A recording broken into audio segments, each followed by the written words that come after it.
കഷ്ടമുണ്ട് സഹോദര. മരിക്കുമ്പോ ഇതെല്ലാം കൂടെ കെട്ടിക്കൊണ്ട് നമ്മൾ മേളോട്ട് പോകത്തില്ല.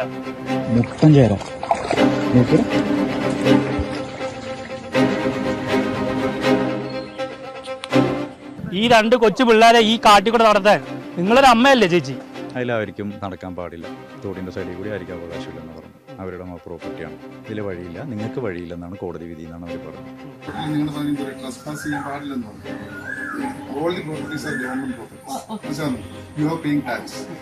ഇതിന്റെ ഓണേഴ്സ് ഗവൺമെന്റ് ആണ്, അത് റവന്യൂ ഡിപ്പാർട്ട്മെന്റ് ആണ്. നമ്മൾ ഏത് കൃഷിയാക്കേണ്ടത് നമുക്ക് മനസ്സിലായി.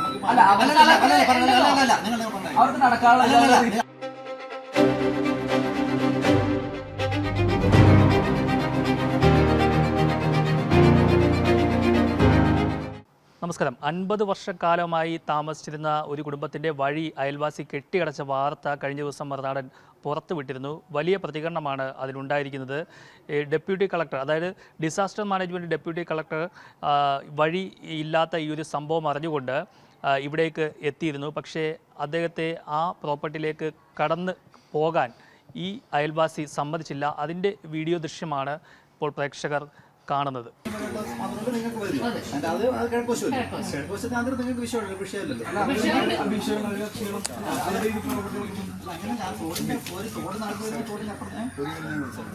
നമ്മളൊരു പ്രോപ്പർട്ടി നിങ്ങൾ പറയുന്നത് ട്രസ്പാസ് ചെയ്യാൻ പാടില്ലെന്ന് പറഞ്ഞു.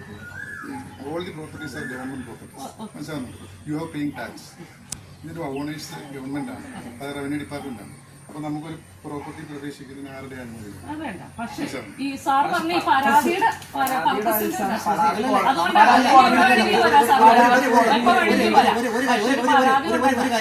നമ്മൾ ഏത് കൃഷിയാക്കേണ്ടത് നമുക്ക് മനസ്സിലായി.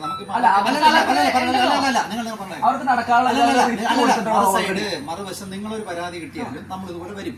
മനസ്സിലായില്ല? അതൊരു വിഷയമുള്ള കാര്യമല്ല. അതെന്ന് ഒരു ഫാക്ട് ഫൈൻഡിങ്ങിന് വേണ്ടി വരാണ്. ഇത് വെച്ചുകൊണ്ട് നിങ്ങളുടെ നിയമവശമോ ലീഗലായിട്ടുള്ള നിങ്ങളുടെ സിവിൽ റൈറ്റിനെ നമുക്ക് ഇൻഫ്ലുവൻസ് ചെയ്യാൻ നമുക്ക് പറ്റില്ല. ആ നിയമപരമായ രീതിയിൽ ചെയ്യാൻ പറ്റും. പിന്നെ പുറമ്പോക്കാണെങ്കിൽ പഞ്ചായത്തിനും റവന്യൂ ഡിപ്പാർട്ട്മെന്റിനും അതിൻ്റെതായ സേവുണ്ട്. പിന്നെ ഇത് സംബന്ധിച്ച് റീസർവേ കഴിഞ്ഞിട്ടുള്ള വില്ലേജാണ്. ഇവിടുത്തെ റീസർവേ കൃത്യമായിട്ട് റീഫിക്സ് ചെയ്ത് കഴിഞ്ഞാൽ ഏതാണെന്ന്. അപ്പൊ നിങ്ങൾ ആ സ്റ്റെപ്പിൽ നിങ്ങൾ പോകുന്നുണ്ട്. റീഫിക്സ് അതിന്റെ കേസ് എന്താണ്? റീഫിക്സ് ചെയ്യണം. പുറമ്പോക്ക് സുപ്രീം കോടതിയിൽ നിന്നോ ഹൈക്കോടതിയിൽ നിന്നോ ചെയ്യേണ്ടത്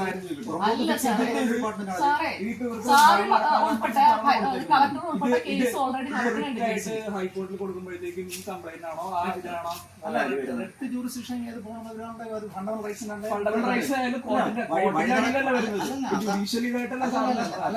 ഫംഗ്ഷൻ ഇപ്പൊ ജുഡീഷ്യൽ ഇതായിട്ടല്ല. അപ്പൊ ഈ കംപ്ലൈന്റ് തന്നെ റിട്ട് ആയിട്ട് ഹൈക്കോടതിയിൽ വരുമ്പോഴത്തേക്കും അത് കോർട്ടിനല്ലേ കൂടുതൽ അധികാരം. ജൂറിസ്ഡിക്ഷൻ ഒരു സ്പെസിഫിക് ഡയറക്ഷൻ ഡയറക്ഷൻ എന്ന് പറയുമ്പോൾ കംപ്ലൈന്റ് ഇത് തന്നെ ഇരിക്കുമല്ലോ. അവർക്ക് നടക്കാരെന്ന് പറഞ്ഞാൽ അവർ കൊടുത്തേക്കുന്നത് ഈ സെയിം ഇത് തന്നെ ഹൈക്കോടതിയിൽ റിട്ട് ആയിട്ട് കൊടുക്കുമ്പോഴത്തേക്കും ആ അധികാരമാണ് അങ്ങനെ ഒരു എക്സസൈസ് കഴിഞ്ഞിട്ടുണ്ടോ? അങ്ങനെ അതെ, ആ ഒരു ഇത് കഴിഞ്ഞ് അത് തള്ളിപ്പോയി.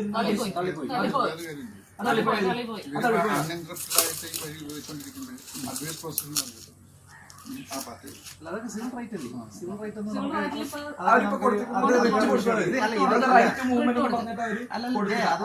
അത് അവരുടെ ലീഗൽ അഡ്വൈസ്.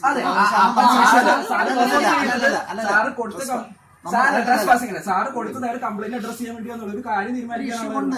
ആ ഇഷ്യൂ തീരുമാനിക്കുന്നത് സെയിം തന്നെ ഹൈക്കോടതി ആണ്. ഇല്ലാത്ത ജൂറിസ്ഡിക്ഷൻ നമ്മൾക്ക് നടപടി എടുക്കാൻ പറ്റില്ല. അറിയാം. പിന്നെ ഒരു വിഷയം എന്ന് പറഞ്ഞാൽ ജില്ലാ അഡ്മിനിസ്ട്രേഷനിൽ ഒരു പരാതി കിട്ടിക്കഴിഞ്ഞാൽ അന്വേഷിക്കുന്നതിന് ഒരാളിന്റെ സ്പെസിഫിക് റിലീഫ് കിട്ടിയ അല്ലെങ്കിൽ സ്പെസിഫിക് സാങ്ഷൻ വാങ്ങിച്ചോ പറ്റുമെന്ന് കാര്യമില്ല. എന്തായാലും വലിയ തർക്കത്തിനൊടുവിൽ ഡെപ്യൂട്ടി കളക്ടർ വില്ലേജ് ഓഫീസർക്ക് നിർദ്ദേശം നൽകി എത്രയും വേഗം തന്നെ ഈ പുറമ്പോക്ക് എത്രയുണ്ട് എന്ന് അത് റീസർവേ നടത്തി അതിൻ്റെ രേഖ സമർപ്പിക്കണമെന്ന് പറഞ്ഞിട്ടുണ്ട്. എന്തായാലും നമുക്ക് മനസ്സിലാക്കാൻ കഴിയുന്നത് ഇവിടെ നേരത്തെ ഒരു മതിലുണ്ടായിരുന്നു. 1 വർഷം മുമ്പ് ഒരു മതിൽ ഇവിടെ ഉണ്ടായിരുന്നു. ഈ പുറമ്പോക്ക് ഭൂമിക്ക് അടുത്തായിട്ട്, അതായത് ഈ തോടിന് സമീപത്തായിട്ട് ഒരു മതിലുണ്ടായിരുന്നു. ആ മതിലിൻ്റെ തൊട്ട് വശത്തുകൂടിയായിരുന്നു ഈ ആൻ്റണി കുടുംബവും നടന്നു പൊയ്ക്കൊണ്ടിരുന്നത്. പിന്നീടാണ് ഈ അവർ നടന്നു പോകുന്ന സ്ഥലം ഇവരുടെ സ്വന്തമാണ്, മറ്റൊരു സ്ഥലത്താണ് ഈ പുറമ്പോക്കുള്ളത് എന്നാണ് പറഞ്ഞത്. അതായത് തോടിൻ്റെ അപ്പുറത്തെ സൈഡിലാണ് പുറമ്പോക്കുള്ളത് എന്നാണ് ഇവർ കോടതിയെ പറഞ്ഞത്. അങ്ങനെ ഹൈക്കോടതിയിൽ കേസ് നടത്തി.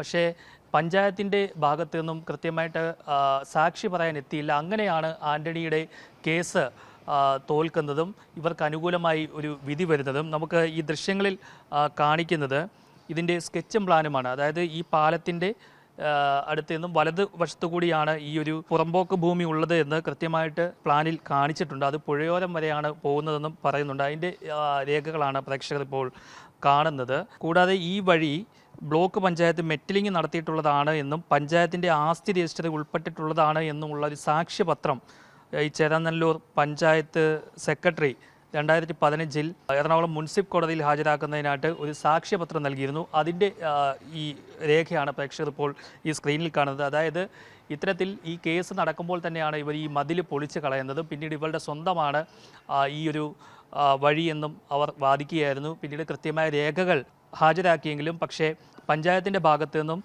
സാക്ഷി പറയുവാൻ ആളെത്തിയില്ല. അതുകൊണ്ടാണ് ഇവർ കേസ് തോറ്റുപോയത്. എന്തായാലും ഹൈക്കോടതിയെ വീണ്ടും സമീപിക്കാനുള്ള ഒരുക്കത്തിലാണ് ആന്റണി.